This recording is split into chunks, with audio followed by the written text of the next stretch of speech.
வணக்கம் மக்களே, ரைடுக்கு போலாமா? ஃபர்ஸ்ட் ரைடு வந்திருக்கு ராக்கி பாலத்துலேருந்து சரவணப்பட்டி. சிஎன்ஜி வேறு கம்மியாக இருக்கு, சிஎன்ஜி அடிக்கணும்.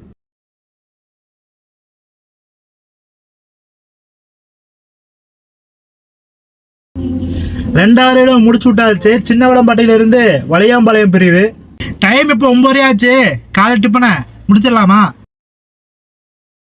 மூணாவது ரைடும் முடிச்சு விட்டாச்சு. சரவணப்பட்டியிலிருந்து வடவள்ளி. அஞ்சாவது ரைடும் முடிச்சு விட்டாச்சு. ரயில்வே ஸ்டேஷன்லேருந்து குனியமுத்தூர். இன்னைக்கு ரொம்ப பரிதாப நிலையாக இருக்குது. டைம் கரெக்டாக இப்போ 5 மணி ஆச்சு. இதுவரை 5 ரைடு தான் எடுத்திருக்கோம். எனக்கு ரொம்ப டல்லாக இருக்குது. அங்கே இங்கே சுற்றிட்டே தான் இருக்கேன். எம்டி தான் அடிச்சுட்டு இருக்கேன். எந்த ரைடும் வரல. என்ன பண்ணுறது? வெயிட் பண்ணி தான் ஆகணும். பார்ப்போம். ஆறாவது ரைடும் முடிச்சு விட்டாச்சு. டவுனாலேருந்து கணபதி. மழை பிரித்து மேயுது. இந்த மலைக்கு சூடாக சாப்பிட்டா நல்லா இருக்கும்ல. ஓகே மக்களை, நேற்று வீடியோ க்ளோஸ் பண்ண முடியல, அதனால் இப்போ க்ளோஸ் பண்ணிடலாம். நேற்று டோட்டலாக 13 மணி நேரம் லாகின் பண்ணி 119 கிலோமீட்டர் ஓடிருக்கோம். எவ்வளோ நேற்று சம்பாதிச்சிருக்கோம்னா 2519 சம்பாதிச்சிருக்கோம்.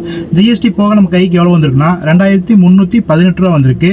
ரெட்டாசி கமிஷன் எவ்வளோ போகுதுன்னா 466 ரூபா போகுது. சிஎன்ஜி எவ்வளோ கிடச்சிருக்கோம்னா 490 ரூபாய் கிடச்சிருக்கோம். இப்போ நம்ம சாப்பாடு செலவு ஒரு 50 ரூபா. டோட்டலாக எவ்வளோ வருதுன்னா 1006 ரூபா வருது.